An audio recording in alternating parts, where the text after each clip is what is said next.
Bacaan Alkitab 19 September 2021. 2 Samuel pasal 15, 2 Korintus pasal 8, Yehezkiel pasal 22, Mazmur pasal 69. 2 Samuel pasal 15. Sesudah itu Absalom menyediakan baginya sebuah kereta serta kuda dan 50 orang yang berlari di depannya. Maka setiap pagi berdirilah Absalom di tepi jalan yang menuju pintu gerbang. Setiap orang yang mempunyai perkara dan yang mau masuk menghadap raja untuk diadili perkaranya, orang itu dipanggil Absalom dan ditanyai, "Dari kota manakah engkau?" Apabila ia menjawab, "Hamba-Mu ini datang dari suku Israel Anu." Maka berkatalah Absalom kepadanya, "Lihat, perkaramu itu baik dan benar, tetapi dari pihak raja tidak ada seorang pun yang mau mendengarkan engkau." Lagi kata Absalom, "Sekiranya aku diangkat menjadi hakim di negeri ini, maka setiap orang yang mempunyai perkara atau pertikaian hukum boleh datang kepadaku, dan aku akan menyelesaikan perkaranya dengan adil. Apabila seorang datang mendekat untuk sujud menyembah kepadanya, maka diulurkannya lah tangannya, dipegangnya orang itu dan diciumnya." Cara yang demikianlah diperbuat Absalom kepada semua orang Israel yang mau masuk menghadap untuk diadili perkaranya oleh raja. Dan demikianlah Absalom mencuri hati orang-orang Israel. Sesudah lewat 4 tahun, bertanyalah Absalom kepada raja, "Izinkanlah aku pergi, supaya di Hebron aku bayar nazarku yang telah kuikrarkan kepada Tuhan. Sebab hamba-Mu ini ketika masih tinggal di Gesur, di Aram, telah menazar demikian. Jika Tuhan sungguh-sungguh memulangkan aku ke Yerusalem, maka aku akan beribadah kepada Tuhan." Lalu berkatalah raja kepadanya, "Pergilah dengan selamat." Maka berkemaslah Absalom dan pergi ke Hebron. Dalam pada itu, Absalom telah mengirim utusan-utusan rahasia kepada segenap suku Israel dengan pesan, "Segera sesudah kamu mendengar bunyi sangkakala, berserulah, 'Absalom sudah menjadi raja di Hebron.'" Beserta Absalom turut pergi 200 orang dari Yerusalem, orang-orang undangan yang turut pergi tanpa curiga dan tanpa mengetahui apapun tentang perkara itu. Ketika Absalom hendak mempersembahkan korban, disuruhnya datang Ahitofel, orang Gilo itu, penasihat Daud dari Gilo, kotanya. Demikianlah persepakatan gelap itu menjadi kuat, dan makin banyaklah rakyat yang memihak Absalom. Lalu datanglah seseorang mengabarkan kepada Daud, katanya, "Hati orang Israel telah condong kepada Absalom." Kemudian berbicaralah Daud kepada semua pegawainya yang ada bersama-sama dengan dia di Yerusalem, "Bersiaplah, marilah kita melarikan diri, sebab jangan-jangan kita tidak akan luput daripada Absalom. Pergilah dengan segera, supaya ia jangan dapat lekas menyusul kita dan mendatangkan celaka atas kita dan memukul kota ini dengan mata pedang."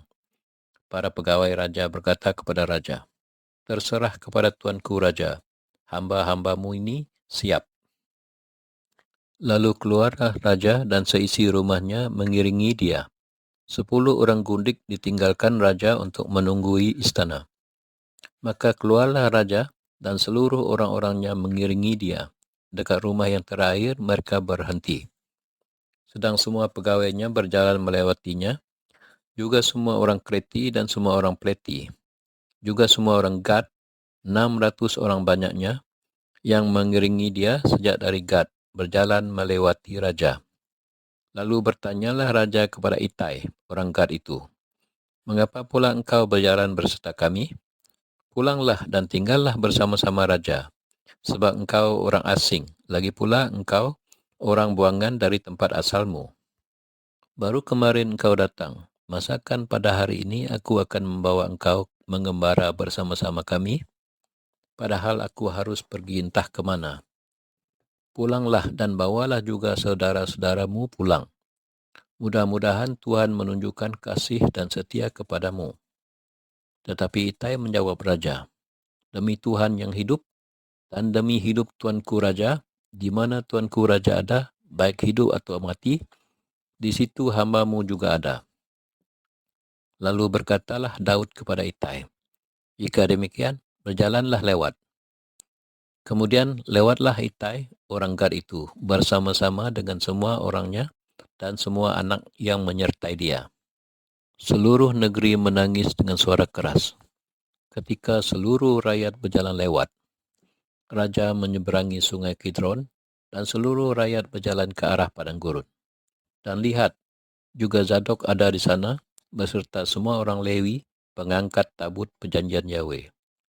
Mereka meletakkan tabut Yahweh itu, juga Abiyatar, ikut datang, sampai seluruh rakyat dari kota selesai menyeberang. Lalu berkatalah raja kepada Zadok, bawalah tabut Yahweh itu kembali ke kota. Jika aku mendapat kasih karunia di mata Tuhan, maka ia akan mengizinkan aku kembali, sehingga aku akan melihatnya lagi, juga tempat kediamannya. Tetapi jika ia berfirman begini, aku tidak berkenan kepadamu, maka aku bersedia, biarlah dilakukannya kepadaku apa yang baik di matanya. Lagi berkatalah raja kepada Zadok, imam itu, jadi engkau dan Abiyatar pulanglah ke kota dengan selamat beserta anakmu masing-masing, yakni Ahimaaz anakmu dan Yonatan anak Abiyatar. Ketahuilah, aku akan menanti di dekat tempat-tempat penyeberangan ke padang gurun, sampai ada kabar dari kamu untuk memberitahu aku.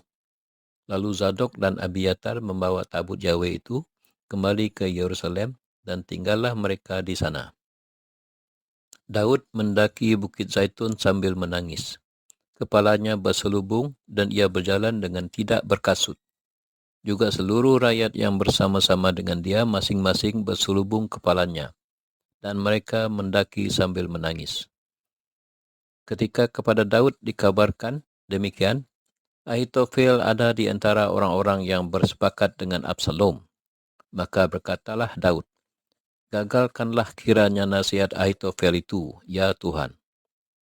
Ketika Daud sampai ke puncak, ke tempat orang sujud menyembah kepada Yahweh, maka datanglah Husai, orang Arki, mendapatkan dia dengan jubah yang terkoyak dan dengan tanah di atas kepala. Berkatalah Daud kepadanya, jika engkau turut dengan aku, maka engkau menjadi beban kepadaku nanti. Tetapi jika engkau kembali ke kota dan berkata kepada Absalom, aku ini hambamu, ya Raja. Sejak dahulu aku hamba ayahmu, tetapi sekarang aku menjadi hambamu. Dengan demikian, engkau dapat membatalkan nasihat Ahitofel demi aku. Bukankah Zadok dan Abiyatar, imam-imam itu, ada bersama-sama engkau di sana? Jadi segala yang kau dengar dari dalam istana raja, haruslah kau beritahukan kepada Zadok dan Abiyatar, imam-imam itu. Ingatlah, di sana bersama-sama dengan mereka ada kedua anak mereka, Ahimaaz anak Zadok dan Yonatan anak Abiyatar. Dengan perantaraan mereka haruslah kamu kirimkan kepadaku segala hal yang kamu dengar. Dan tibalah Husai, sahabat Daud di Yerusalem, tepat pada waktu Absalom masuk ke kota itu. 2 Korintus pasal 8. Saudara-saudara, kami hendak memberitahukan kepada kamu tentang kasih karunia yang dianugerahkan kepada jemaat-jemaat di Makedonia. Selagi dicobai dengan berat dalam pelbagai penderitaan, sukacita mereka meluap, dan meskipun mereka sangat miskin, namun mereka kaya dalam kemurahan. Aku bersaksi bahwa mereka telah memberikan menurut kemampuan mereka, bahkan melampaui kemampuan mereka. Dengan kerelaan sendiri, mereka meminta dan mendesak kepada kami, supaya mereka juga beroleh kasih karunia untuk mengambil bahagian dalam pelayanan kepada orang-orang kudus. Mereka memberikan lebih banyak daripada yang kami harapkan. Mereka memberikan diri mereka pertama-tama kepada Yahweh, kemudian oleh kerana kehendak Yahweh juga kepada kami. Sebab itu kami mendesak kepada Titus, supaya ia mengunjungi kamu dan menyelesaikan pelayanan kasih itu sebagaimana ia telah memulainya. Maka sekarang, sama seperti kamu kaya dalam segala sesuatu, dalam iman, dalam perkataan, dalam pengetahuan, dalam kesungguhan untuk membantu, dan dalam kasihmu terhadap kami, Demikianlah juga hendaknya kamu kaya dalam pelayanan kasih ini. Aku mengatakan hal itu bukan sebagai perintah, melainkan dengan menunjukkan usaha orang-orang lain untuk membantu. Aku mau menguji keikhlasan kasih kamu.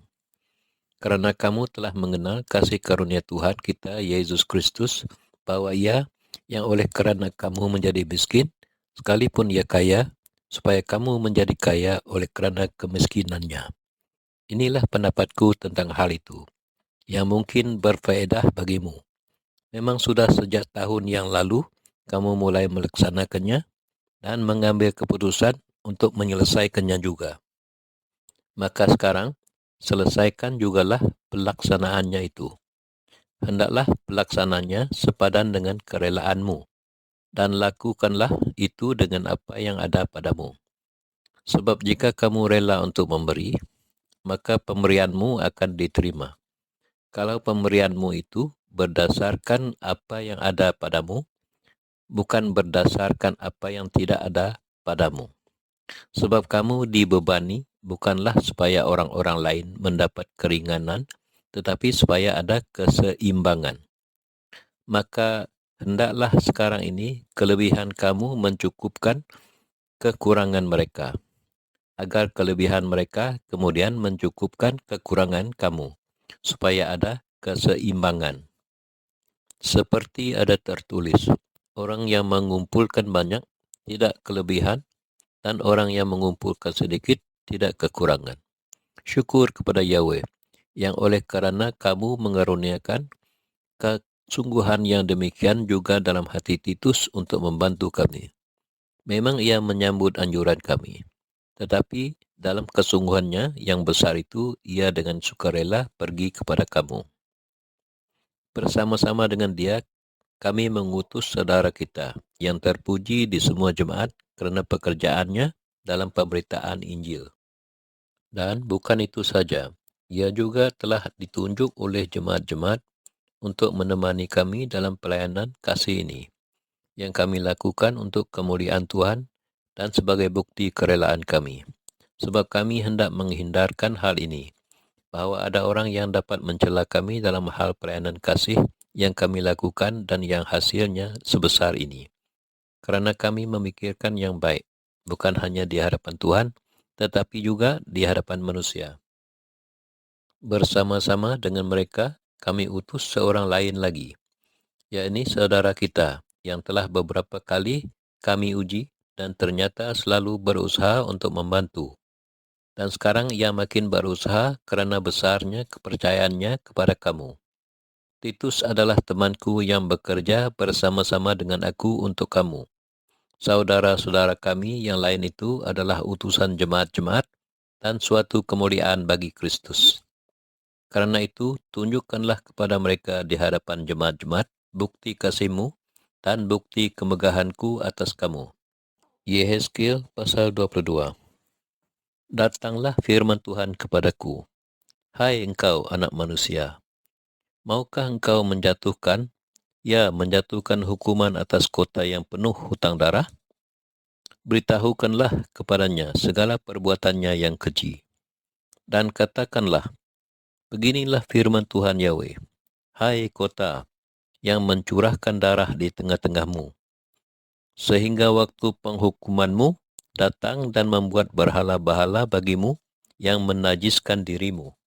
Dengan darah yang engkau curahkan, engkau bersalah, dan dengan berhala-bahalamu yang engkau perbuat, engkau menjadi najis. Dengan demikian, engkau membuat saatmu mendekat dan membuat akhir tahun-tahunmu datang. Oleh kerana itu, aku memberi engkau cercaan bagi bangsa-bangsa dan ejekan bagi semua negeri. Yang dekat padamu dan yang jauh daripadamu akan mengejek engkau, yang kenajisannya terkenal dan yang penuh huru-hara. Lihat, masing-masing pemimpin Israel mengandalkan kekuatannya di tengah-tengahmu untuk menumpahkan darah. Padamu, ayah dan ibu dihina, dan di tengah-tengahmu orang melakukan pemerasan terhadap orang-orang asing. Padamu, anak yatim dan janda ditindas. engkau memandang ringan terhadap hal-hal yang kudus bagiku, dan hari-hari sabatku kau najiskan. Padamu berkeliaran orang-orang pemfitnah dengan maksud mencurahkan darah, dan orang makan daging persembahan di atas gunung-gunung. Kemesuman dilakukan di tengah-tengahmu. Padamu orang menyingkapkan aurat istri ayahnya dan memperkosa perempuan pada waktu cemar kainnya yang menajiskannya. Yang satu melakukan kekejian dengan istri sesamanya, dan yang lain menajiskan menantunya perempuan dengan perbuatan mesum. Orang lain lagi memperkosa saudaranya perempuan, anak kandung ayahnya. Padamu orang menerima suap untuk mencurahkan darah. Engkau memungut bunga wang atau mengambil riba dan merugikan sesamamu dengan pemerasan. Tetapi aku kau lupakan. Demikianlah firman Tuhan Yahweh. Sungguh, aku bertepuk tangan mengenai keuntunganmu yang haram yang kau dapati, dan mengenai darah yang dicurahkan di tengah-tengahmu. Apakah hatimu akan tetap teguh, dan tanganmu merasa kuat pada masa aku bertindak terhadap engkau? Aku, Tuhan yang mengatakannya, dan yang akan membuatnya. Aku akan menyerahkan engkau di antara bangsa-bangsa, dan menghamburkan engkau ke semua negeri, dan aku akan mengikis kenajisanmu daripadamu. Maka engkau akan dinajiskan di hadapan bangsa-bangsa karena kesalahanmu sendiri, dan engkau akan mengetahui bahwa akulah Tuhan. Lalu datanglah firman Tuhan kepadaku. Hai anak manusia, bagiku kaum Israel sudah menjadi sanga. Mereka semuanya adalah ibarat tembaga, timah putih, besi, dan timah hitam di dalam peleburan. Mereka seperti sanga perak. Sebab itu beginilah firman Tuhan Yahweh. Oleh kerana kamu semuanya menjadi sanga, maka sungguh aku akan mengumpulkan kamu di tengah-tengah Yerusalem. Seperti orang mengumpulkan perak, tembaga, besi, timah hitam, dan timah putih di dalam peleburan, dan menghembus api di bawahnya untuk meleburnya. Demikianlah aku akan mengumpulkan kamu dalam murkaku dan amarahku, dan menaruh kamu di dalamnya dan melebur kamu. Aku akan mengumpulkan kamu dan menyemburkan api kemurkaanku kepadamu, sehingga kamu delebur di dalamnya. Seperti perak delebur dalam peleburan, begitulah kamu delebur di dalamnya. Dan kamu akan mengetahui bahwa aku, Tuhan yang mencurahkan amarahku atasmu. Kemudian datanglah firman Tuhan kepadaku. Hai anak manusia, katakanlah kepadanya, engkau adalah tanah yang tidak menerima hujan, tidak mendapat air pada masa kegeraman. Yang pemimpin-pemimpinnya di tengah-tengahnya seperti singa yang mengaum, yang menerkam mangsanya. Manusia ditelan, harta benda dan barang-barang yang berharga dirampas. Janda-janda dibuat bertambah-tambah di tengah-tengahnya. Imam-imamnya memperkosa hukum Tauratku dan menajiskan hal-hal yang kudus bagiku. Mereka tidak membedakan antara yang kudus dengan yang tidak kudus. Tidak mengajarkan perbedaan yang najis dengan yang tahir. Mereka menutup mata terhadap hari-hari sabatku. Demikianlah aku dinajiskan di tengah-tengah mereka. Pemuka-pemukanya di tengah-tengahnya adalah seperti serigala-serigala yang menerkam mangsanya dalam kehausan akan darah, yang membinasakan orang-orang untuk menguntungkan diri sendiri secara haram. Dan nabi-nabinya mengoles mereka dengan kapur, dengan melihat penglihatan yang menipu, dan memberi tenungan bohong bagi mereka. Nabi-nabi itu berkata, beginilah firman Tuhan Yahweh, tetapi Tuhan tidak berfirman. Penduduk negeri melakukan pemerasan dan perampasan, menindas orang sengsara dan miskin, dan mereka melakukan pemerasan terhadap orang asing, bertentangan dengan hukum. Aku mencari di tengah-tengah mereka seorang yang hendak mendirikan tembok atau yang mempertahankan negeri itu di hadapanku, supaya jangan kumusnahkan, tetapi aku tidak menemuinya. Maka aku mencurahkan geramku atas mereka dan membinasakan mereka dengan api kemurkaanku. kelakuan mereka kutimpakan atas kepala mereka. Demikianlah firman Tuhan Yahweh. Mazmur pasal 69. Selamatkanlah aku, ya Yahweh, sebab air telah naik sampai ke leherku. Aku tenggelam ke dalam rawa yang dalam. Tidak ada tempat bertumpu. Aku telah terperosok ke air yang dalam. Gelombang pasang menghanyutkan aku. Lesu aku kerana berseru-seru. Kerongkonganku kering. Mataku nyeri kerana mengharapkan Yahwehku.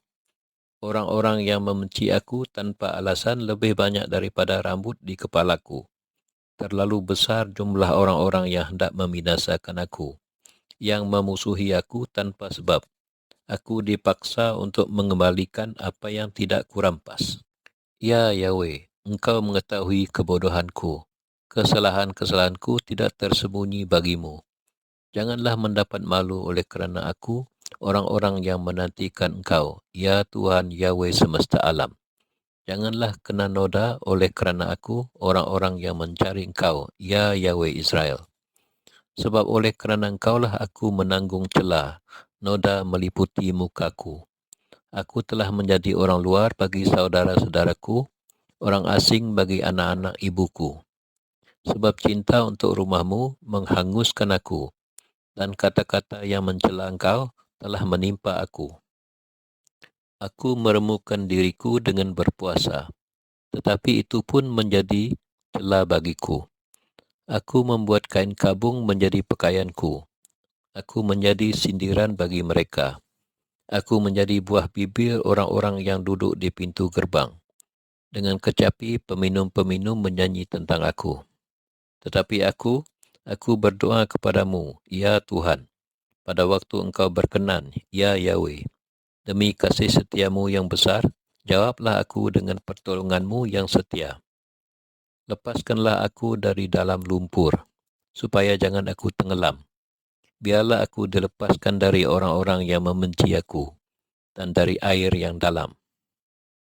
Janganlah gelombang air menghanyutkan aku, atau tubir menelan aku, atau sumur menutup mulutnya di atasku. Jawablah aku, ya Tuhan, sebab kasih setiamu baik. Berpalinglah kepadaku menurut rahmatmu yang besar. Janganlah sembunyikan wajahmu kepada hambamu, sebab aku tersesak. Segeralah menjawab aku.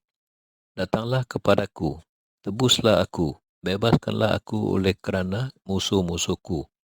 Engkau mengenal celaku, meluku, dan nodaku. Semua lawanku ada di hadapanmu. Celah itu telah mematahkan hatiku, dan aku putus asa. Aku menantikan belas kasihan, tetapi sia-sia. Menantikan penghibur-penghibur, tetapi tidak kudapati. Bahkan mereka memberi aku makan racun, dan pada waktu aku haus, mereka memberi aku minum anggur asam. Biarlah jamuan yang di depan mereka menjadi jerat, dan selamatan mereka menjadi perangkap. Biarlah mata mereka menjadi gelap, sehingga mereka tidak melihat. Buatlah pinggang mereka goyah senantiasa. Tumpahkanlah amarahmu ke atas mereka, dan biarlah murkamu yang menyala-nyala menimpa mereka. Biarlah perkemahan mereka menjadi sunyi, dan biarlah kemah-kemah mereka tidak ada penghuninya.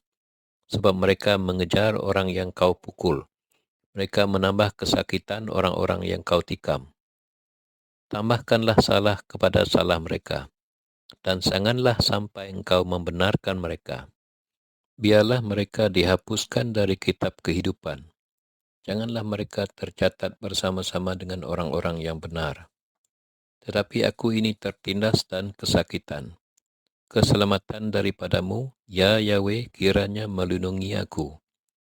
Aku akan memuji-muji nama Yahweh dengan nyanyian, mengagungkan Dia dengan nyanyian syukur. Pada pemandangan Yahweh itu lebih baik daripada sapi jantan, daripada lembu jantan yang bertanduk dan berkuku belah. Lihatlah, hai orang-orang yang rendah hati, dan bersukacitalah, kamu yang mencari Yahweh, biarlah hatimu hidup kembali. Sebab Tuhan mendengarkan orang-orang miskin, dan tidak memandang hina orang-orangnya dalam tahanan.